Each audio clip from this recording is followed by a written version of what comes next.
A Buenos Aires laboratory, the site of what amounts to being a forensic examination of the consequences of Argentina's violent past. It's where families torn apart by a dictatorship are reunited, at least in part. We work here with incomplete families. We are working with a missing generation.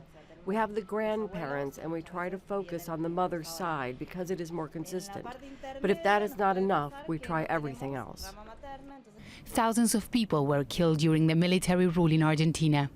Many of them pregnant women whose babies were born in clandestine detention centers. The babies were put up for adoption, many of them to those in the security forces. Their blood grandparents have been trying to find them ever since. More than 120 have been found so far, but human rights groups insist that there are still over 300 children unaccounted for.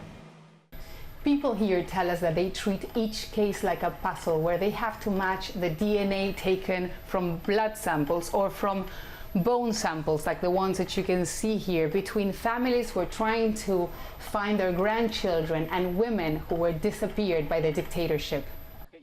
Those who were babies are now about 40 years old. Manuel Goncalves is one of them. He's not sure where he was born, but he does know when his mother was killed. The army and the police attacked the house with over 40 men with gases and heavy artillery. My mother was executed, but she saved my life. I was 5 months old. She hid me in a closet.